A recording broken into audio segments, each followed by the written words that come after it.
Firstly, do you want to tell us a little bit more about what it is that you guys are doing at Situ? Yes, with pleasure. Um, I run a company called Citeo, formerly called Eco Emballage and Ecofolio. And our mission is to transform 100% of packaging and paper into resource for the planet. Um, in fact, what we have to understand is that in France and in many countries in Europe, the companies who put products on the market have the responsibility to take care of the end of the life of the packaging and of the paper. So if you sell a plastic bottle, if you're talking about plastic, you're going to pay us maybe 1 cent of euro. And in France, we have 30,000 companies paying about 700 million each year. Big companies, several millions of euros, or very, very small companies, 80 euro. And with that money, we have to organize things with 4 actions. The first one is to run eco-design programs to make the packaging lighter or to switch into a more recyclable packaging. The second action is to communicate with you guys, saying, hey, each time you have a packaging and paper, please put it in the right bin, which is almost all the time yellow. Not always, not very simple.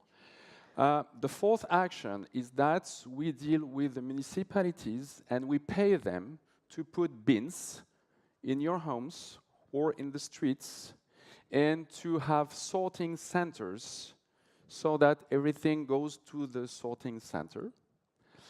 So most of the money is spent with the municipalities. And then the fourth action is we check that everything goes back into a circular economy. So just 2 figures, maybe. In France, 68% of packaging is recycled, okay? Which enables us to save 1.6 million tons of gaz à effet de serre. Can you translate gaz à effet de serre? I wish I could. My CO2, French isn't that CO2. strong. Well, you know. Oh, CO2. CO2. That's Yeah. the Carbon the goal. dioxide. So 68% of recycling packaging and about 57 of paper. So 68% is one thing. Then glass, 87%. Eternal life. You know, it's been a long time. We've been recycling glass, and habits are taken. It's okay. Cardboard, 65%. It's okay, not too bad. Steel is very good. And then you have plastic. So for plastic, recycling rate in France is 25%. Wow. Which is very low, because we started with bottles and flakons, which we collect at about 60%, and the rest we are just starting doing the action. And so the issue for plastic is, first of all, the recycling rate, which is, it has to be changed. And there is a second issue, which is a worldwide issue, which you told us about: pollution. Pollution of seas and oceans. And in fact, as you might know, about 8 million tons of plastics are dumped every year into the seas and the oceans. It's a worldwide issue. You have 10 big rivers in the world who are, dumping plastic into the seas and the oceans. So we can handle recycling and circular economy. We have to do it. On the other hand, we have to turn off the tap. And that is a waste management issue. We will change, we'll talk about innovation. We are going to change, packaging, with paper, being able to eat it. This innovation is coming up as far as the conception of the packaging is concerned. But then, still, we need to turn off that tap in the world. Maybe I've been too long. No, you haven't. Right. It's fascinating. I'm loving it. And 30 years ago, in France, we had holes in the municipalities where we would put our waste, and we're still discovering some of these holes. And we ended up this almost, because there are still 30% of waste in France which goes to landfill. 30%, 21st century. Come on, this should be banned. And then, if you're going outside in Asia and in other countries, we just need, okay, it's not my job to be international, but it's really my concern to help them out to install proper waste management systems. 90% of what is in the seas and the oceans were on the land. And in fact, the sea starts out there on the pavement. Every time someone throw plastic packaging or not, anything, then it would go into the stew, and then the river, and then the sea. And that has to be turned off. And it's so you have two issues: recycling, because you're going to be in circular economy and stop using natural resources, and then stop pollution of plastics. So why do you think that recycling of plastics is so far behind recycling of other materials? Is it that it's too complicated because there's different types of recycling? Is it that the facilities don't exist? Why do you think it is that we struggle to recycle plastic to the same extent that we can other materials? It's true that plastic is the most recent packaging material. Glass has been existing for years and years, and glass is rather simple. And plastic is everywhere. Plastic packaging, household packaging, represents about 20% of consumption of plastic. 20%. And you have different kind of resins. You have PET, you have HEPD, you have polystyrene, you have many things. So it's very innovative, it's very complex, it's very useful. But technology is moving onwards. For instance, if you take the first one, which is PET, polyethylene terephthalate, your bottle, soda bottle. This is 100% recyclable, okay? This is good. This is good, but we just collect 60% of them. And, in the countryside, we would collect maybe 70, 80%. In the cities where the consumption is the highest, we just collect maybe 10, 20% of those bottles. So when we say change now, we need change we now. should start with what we can do now, just now. And it's a collective responsibility. So that's what we should do right now. And then for other resins, you have issues of non-recyclability of those resins. 20% of the household packaging plastics are non-recyclable.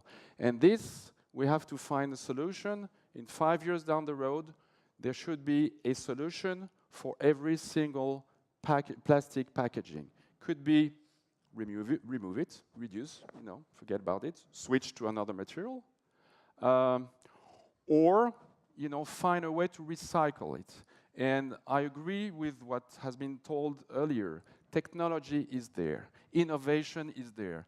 We are going to run next February a big program with worldwide companies involved in depolymerization. I'm sorry, it's very technical, but it's today when we recycle plastic, we just cut them, we melt them, and we make granules. It's okay, but that's more, I think it's the past. The future is that we're going to be able to separate and to go back to the initial material, and that will help us put it back into circular economy and resolve one issue is food contact. Because if you want your plastic to go back into the bottle, into the packaging, it has to be food contact. And sanitary regulations are very high. So we need to solve that. This is going to be, I think, 5 years down the road, we will have solved that. Then there will still be the issue of collection, especially in cities.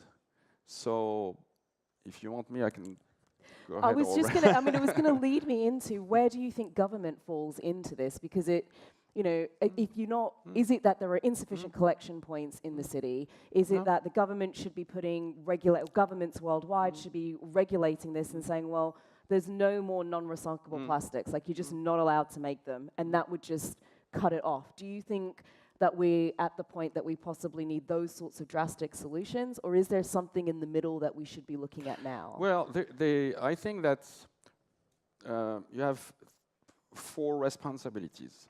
The companies who put product on the market have the responsibility to find solution for 100% of the packaging. Reusable, remove it, switch, or recyclable.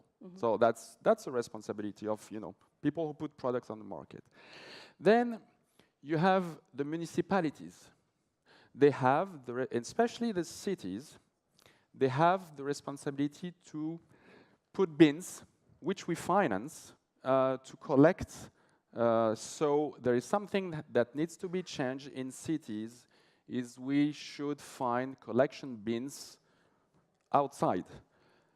And, you know, we should not hide our bins, put it in front, put it every 300 meters. We should be able to do it, especially in cities. You have a lot of on-the-go consumption, you know, bottles and that stuff. So cities have this issue of putting bins outside. We run a program with the city of Paris. By the end of 2019, we will put 1,000, first step, collection bins in the streets. It's called Trélib. You know, we have Vélib and Autolib. It's going to be called Trélib. We're doing it in Marseille.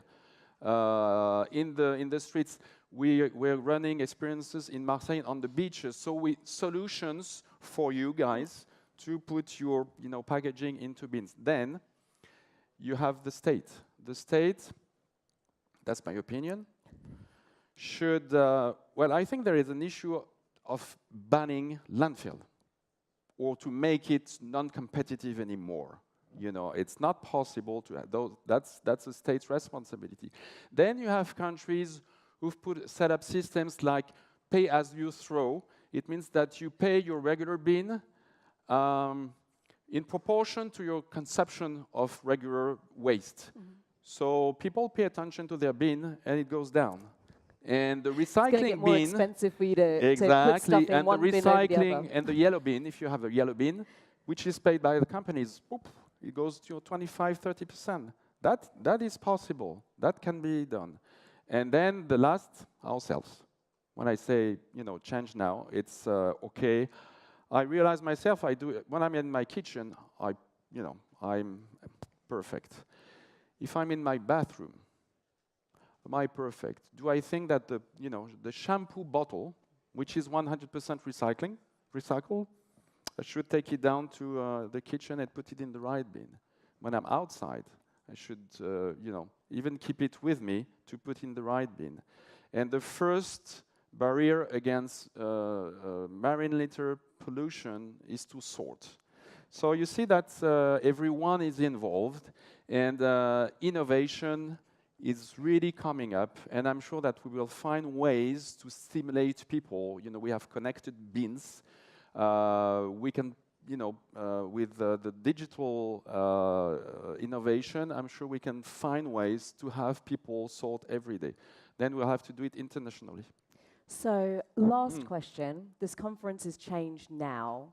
What would you encourage, and you've alluded to a little bit of it, but what would you encourage people to do now to start to have an impact on plastic pollution? Like, as soon as they walk out this door, what can we start to do? I think I would do 2 things, if it's for you. Well, first of all, is to pay attention to what I'm buying. That's maybe Don't buy it in the first place. Well, I think it's a big question, but it's our question. What do we buy? Why do we buy it? Do we need all this? So that's maybe it's a societal question. And then again, what I would do is start now. Think that this little gesture on a daily basis is going to contribute to save the planet. We've seen beautiful pictures of the planet. We cannot, think that we are going in a few years to suffocate under, plastic dump.